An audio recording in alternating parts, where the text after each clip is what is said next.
കൊട്ടാരക്കര മീഡിയയിലേക്ക് സ്വാഗതം. കേരളം മാറുകയാണ്. മാറ്റത്തിന്റെ തുടക്കം. അതാണ് നാഷണൽ ഹൈവേ 66. ദേശീയപാത 66ന്റെ നിർമ്മാണം സംസ്ഥാനത്തിന്റെ പല ഭാഗങ്ങളിലും പുരോഗമിക്കുകയാണ്. ബൈപ്പാസുകളും ആകാശപാതകളും ഒക്കെയായി സംസ്ഥാനത്തിന്റെ മുഖച്ഛായ മാറ്റിക്കൊണ്ടാണ് സൂപ്പർ റോഡ് ഒരുങ്ങുന്നത്. പുതിയ ദേശീയപാതയുടെ ഭാഗമായി ആരൂർ തുറവൂർ ഭാഗത്ത് ഉയരപ്പാത നിർമ്മാണം പുരോഗമിച്ചു കൊണ്ടിരിക്കുകയാണ്. ആരൂർ തുറവൂർ ആകാശപാതയുടെ ചില വിശേഷങ്ങൾ.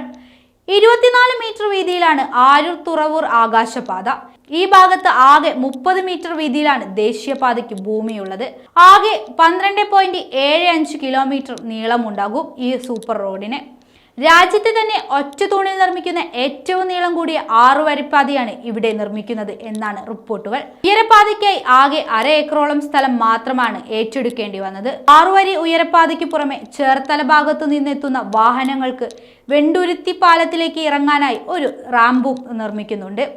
1.675 കോടി രൂപയുടേതാണ് നിർമ്മാണ കരാർ. ഉയരപ്പാതയ്ക്കായി ആകെ വേണ്ടത് 356 തൂണുകളാണ്. നിലവിലെ ദേശീയപാതയ്ക്ക് നടുവിലാണ് ഈ ഒറ്റ തൂണുകൾ തയ്യാറാക്കുന്നത്.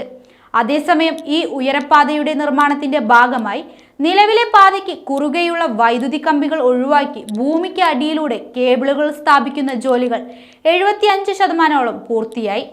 പാതയ്ക്ക് കുറുകെ 17 kV ലൈൻ പോകുന്ന കേബിളുകൾ ഭൂമി തുരന്നാണ് ഇടുന്നത്.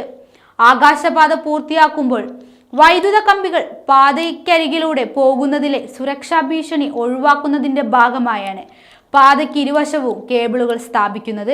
അരൂർ മുതൽ തുറവൂർ വരെ 34 ഇടങ്ങളിലാണ് പാതയ്ക്ക് കുറുകെ ഭൂഗർഭ കേബിളുകൾ ഇടുന്നത്.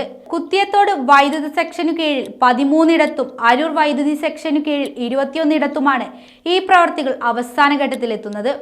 കുത്തിയത്തോട് വൈദ്യുതി സെക്ഷൻ പരിധിയിൽ തുറവൂർ മുതൽ വടക്കോട്ട് പാതയോരത്തുള്ള വൈദ്യുതി കമ്പികൾ മാറ്റി പോസ്റ്റിൽ തന്നെ കേബിളുകൾ സ്ഥാപിക്കുന്ന ജോലിയും നടക്കുന്നുണ്ട്.